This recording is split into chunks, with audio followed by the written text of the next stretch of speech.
कर्दम ऋषि के साथ में हुआ। ब्रह्मा जी की छाया से प्रकट हुए थे कर्दम ऋषि। कर्दम ऋषि ने 1000 वर्ष तक तपस्या की और तपस्या करने पर जब भगवान प्रसन्न हुए तो भगवान से कर्दम ऋषि ने एक ही वरदान मांगा। क्या वरदान मांगा? कि तथास चाहम परिवोढु काम समान शीलाम ग्रह में धेनु। कर्दम ऋषि ने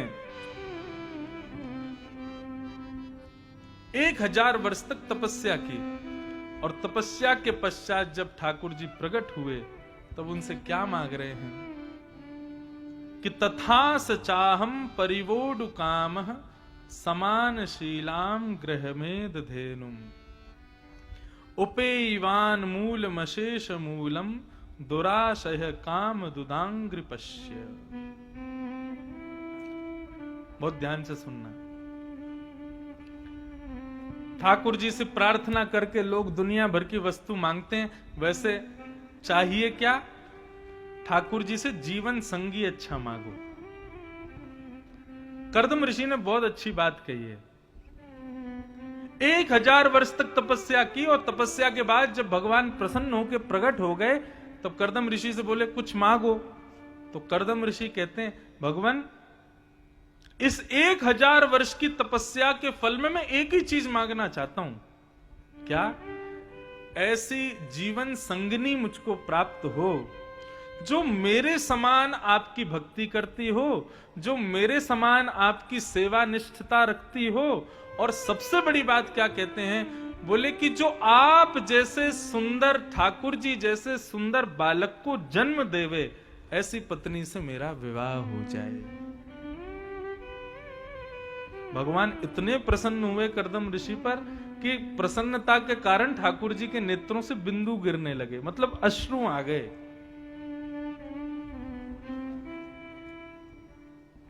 जितने भी युवा भाई बहने इस मंत्र को याद कर लो, इसकी 1000 माला रोज किया करो। ऐसा पति और ऐसी पत्नी ही मिले जो हमारे समान ठाकुर जी का अच्छा भक्त जो नहीं है वो मत गाना इस श्लोक को। जो वास्तव में वैष्णव हैं, ठाकुर जी की सेवा करते हैं, वो उन लोगों के लिए उचित है। हमारे समान आपकी सेवा करने वाली पत्नी और आप जैसे सुंदर बालक को जन्म देने वाली पत्नी प्राप्त हो, ये मुझे वरदान दीजिए। भगवान प्रसन्न हो गए। मैं ऐसा मानता हूं कि अनुकूल व्यक्ति प्राप्त होना ये ठाकुर जी की कृपा है, लेकिन प्रतिकूल व्यक्ति प्राप्त होना ये ठाकुर जी की विशेष कृपा है। आप कहोगे महाराज जी कौन सी बात कर रहे हो आप? कई लोग तो यूं भी कह रहे होंगे महाराज जी को अनुभव तो है नहीं, ऐसे बोल रहे हैं। अनुकूल मिले, देखो मैं तो वास्तव में अनुभव तो नहीं है, लेकिन अपने मन की बात कह रहा हूं।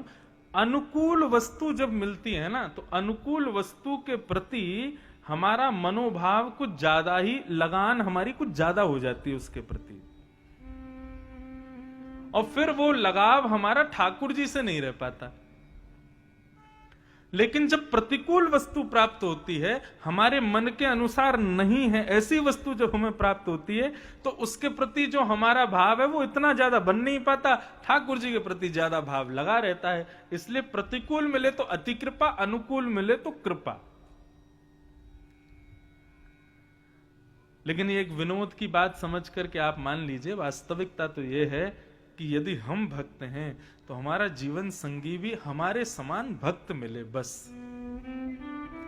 उसका सौंदर्य कैसा है, वो धनवान कितना है, ये जरूरी नहीं है। ठाकुर जी का हमारे समान भक्त है, ये बहुत जरूरी है। संसारिक लोगों को चाहिए धनवान होना चाहिए, सुंदर होना चाहिए, गाड़ी गाड़ी होनी चाहिए, ये होना चाहिए, वो होना चाहिए, लेकिन ठाकुर जी के सेवक को तो चाहिए कि मेरे समान सेवक ही हो जो मेरा संगी हो। जब विपरीत प्राप्त होता है ना, बड़ा कष्ट होता है। कर्दम ऋषि ने इसलिए 1000 वर्ष तक तपस्या की।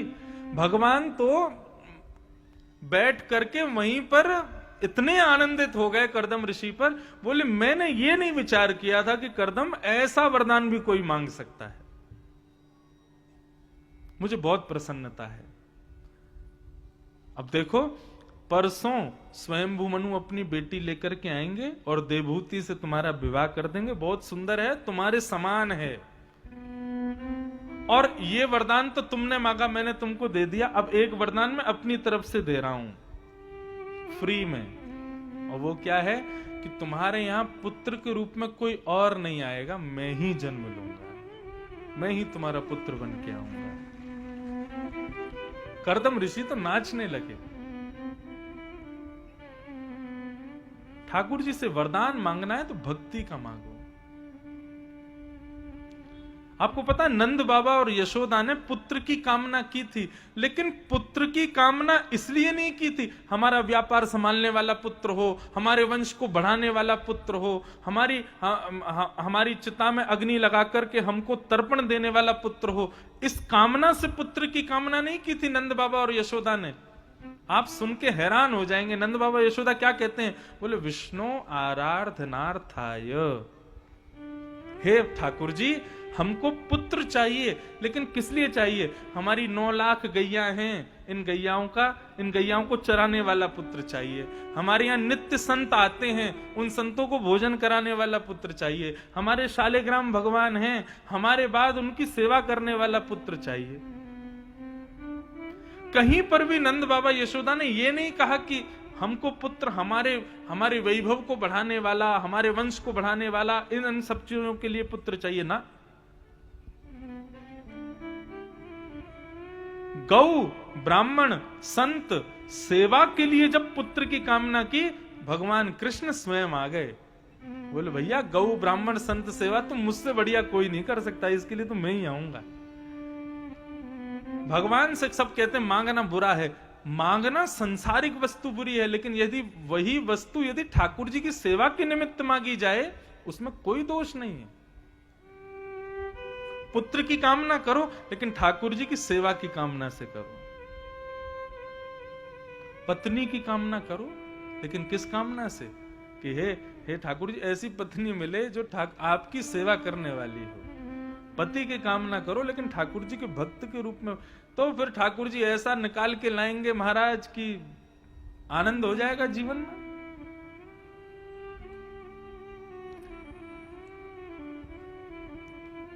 भक्ति संबंधी वस्तु मांगने के लिए मना नहीं है, सांसारिक वस्तु मांगने के लिए मना है ठाकुर जी से।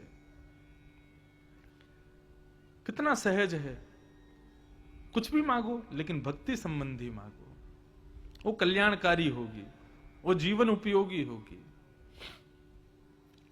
कर्दम ऋषि ने ऐसी पत्नी की कामना की। भगवान ने कहा कि स्वयंभू मनु अपनी बेटी के साथ तुम्हारा विवाह करेंगे, और स्वयंभू मनु अपनी बेटी देवभूति को लाए और लाकर के उन्होंने कर्दम ऋषि से विवाह किया। कर्दम ऋषि ब्याह के बाद अपनी पत्नी को अपनी कुटिया में लेके आए, एक आसन लगा करके उस पर अपनी पत्नी को बिठाया, देवभूति को बिठाया।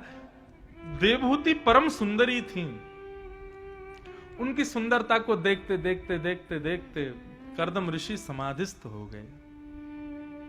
अब यहां लोग प्रश्न करते हैं कि कर्दम ऋषि ऐसे कैसे ऋषि हैं कि अपनी पत्नी की सुंदरता पे समाधि में चले गए। और ऐसा नहीं 1 आध साल की समाधि लगी हो, 60 वर्षों की समाधि पर गए थे। समाधि का कारण इतना लंबा सांसारिक नहीं हो सकता, बहुत ध्यान से सुनिएगा। चिंतन का कारण, समाधि का कारण इतनी लंबी अवधि का सांसारिक नहीं हो सकता।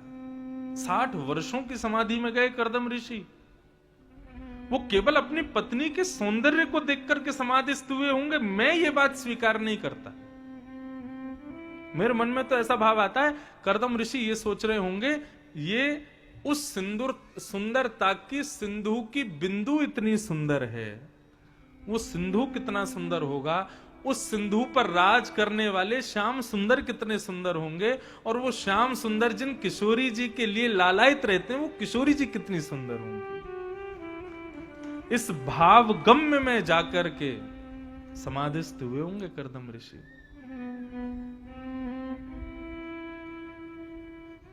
किशोरी जी बहुत सुंदर हैं, उनकी सुंदरता की पराकाष्ठा नहीं है। हमारे ब्रज का भाव जब आता है और किशोरी जी का जब भाव आता है, तो हमारे वृंदावन में आप चले जाओ, बिहारी जी बैठे हैं, राधा रानी कहाँ हैं? कहते हैं बगल में बैठी हैं घूंघट करके। राधा वल्लभ जी चले जाओ, ठाकुर जी खड़े, बोले राधा रानी कहाँ है? बोले बगल में बैठी हैं घूंघट करके। घूंघट करके क्यों बैठी हैं? मेरे मन का भाव इतना कहता है बस कि ठाकुर जी को देख करके तो हम पागल हुए जा रहे हैं, यदि किशोरी जी को देख लिया, जिनको देख के ठाकुर जी बावले हो जाते हैं, ऐसी किशोरी जी ने यदि घूंघट उठा दिया तो हमारी तो मृत्यु ही हो जाएगी, जीवित ही नहीं रह पाएंगे उनके रूप को देख करके। इसलिए किशोरी जी घूंघट में बैठी हैं वृंदावन में।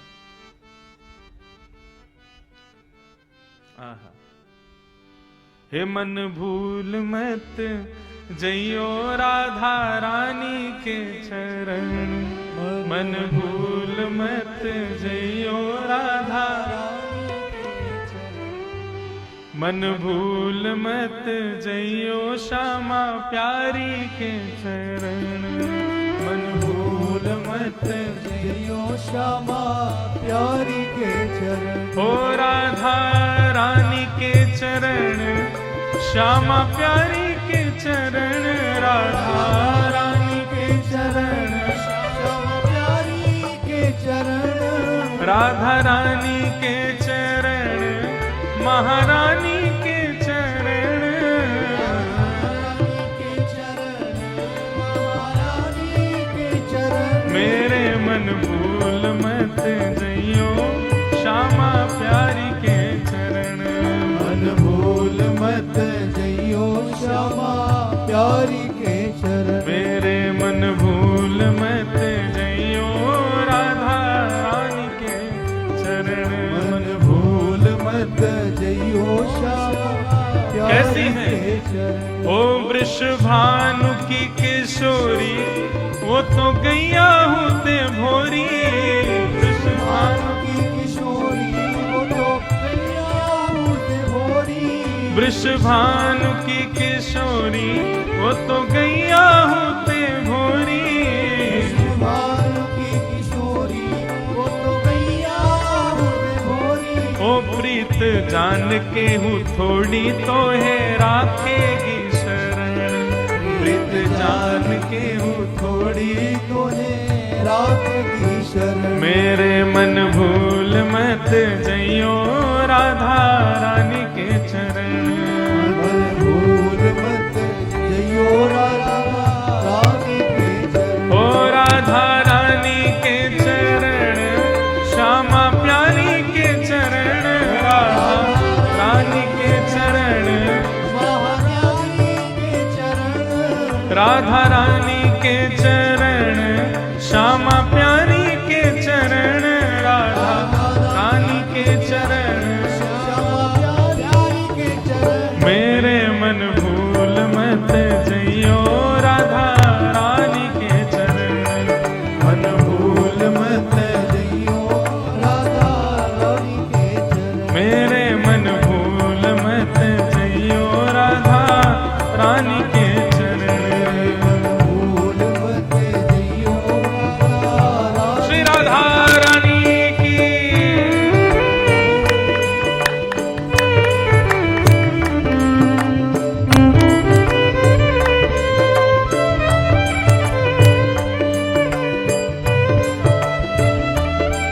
कहीं पर भी नंद बाबा यशोदा ने ये नहीं कहा कि हमको पुत्र हमारे वैभव को बढ़ाने वाला, हमारे वंश को बढ़ाने वाला, इन सब चीजों के लिए पुत्र चाहिए ना।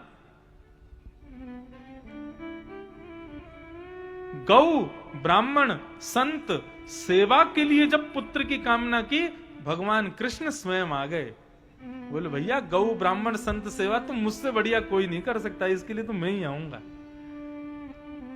भगवान से सब कहते हैं मांगना बुरा है, मांगना सांसारिक वस्तु बुरी है, लेकिन यदि वही वस्तु यदि ठाकुर जी की सेवा के निमित्त मांगी जाए उसमें कोई दोष नहीं है। पुत्र की कामना करो लेकिन ठाकुर जी की सेवा की कामना से करो। पत्नी की कामना करो लेकिन किस कामना से कि हे ठाकुर जी ऐसी पत्नी मिले जो आपकी सेवा करने वाली हो। पति की कामना करो लेकिन ठाकुर जी के भक्त के रूप में, तो फिर ठाकुर जी ऐसा निकाल के लाएंगे महाराज की आनंद हो जाएगा जीवन में।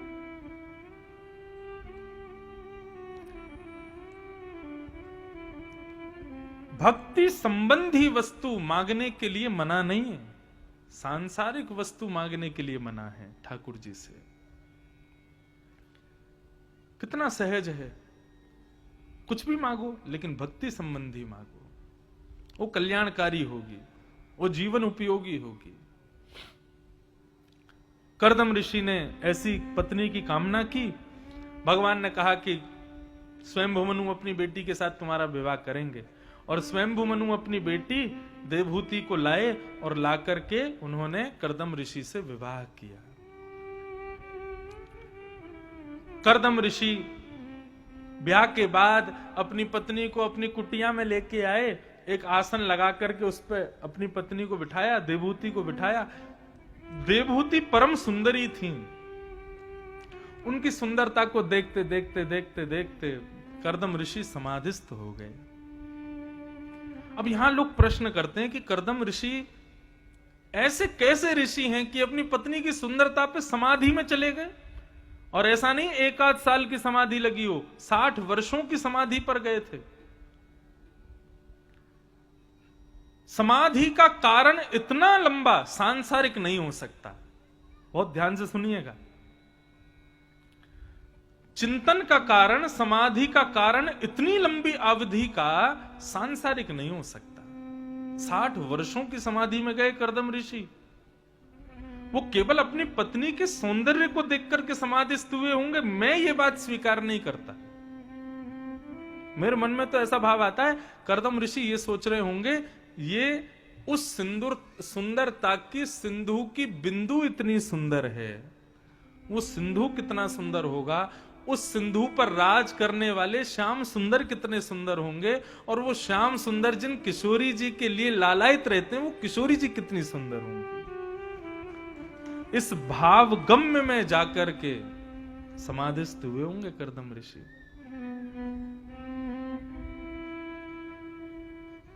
किशोरी जी बहुत सुंदर हैं, उनकी सुंदरता की पराकाष्ठा नहीं है। हमारे ब्रज का भाव जब आता है और किशोरी जी का जब भाव आता है तो हमारे वृंदावन में आप चले जाओ, बिहारी जी बैठे हैं, राधा रानी कहाँ हैं? कहते हैं बगल में बैठी हैं घूंघट करके। राधा वल्लभ जी चले जाओ, ठाकुर जी खड़े, बोले राधा रानी कहाँ है? बोले बगल में बैठी हैं घूंघट करके। घूंघट करके क्यों बैठी हैं? मेरे मन का भाव इतना कहता है बस कि ठाकुर जी को देख करके तो हम पागल हुए जा रहे हैं, यदि किशोरी जी को देख लिया, जिनको देख के ठाकुर जी बावले हो जाते हैं, ऐसी किशोरी जी ने यदि घूंघट उठा दिया तो हमारी तो मृत्यु ही हो जाएगी, जीवित ही नहीं रह पाएंगे उनके रूप को देख करके। इसलिए किशोरी जी घूंघट में बैठी हैं वृंदावन में। आहा, हे मन भूल मत जइयो राधा रानी के चरण, मन भूल मत जइयो राधा,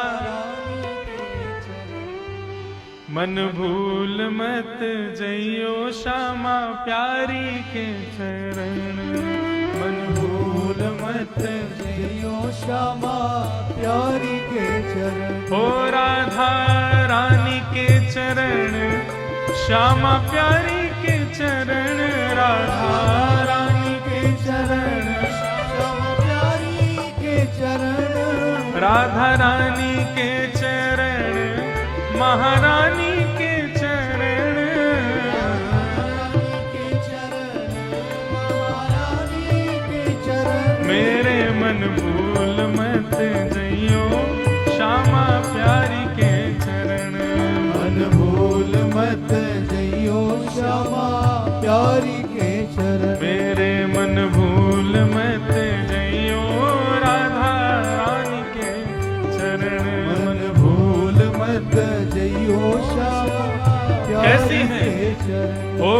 वृषभानु की किशोरी वो तो गैया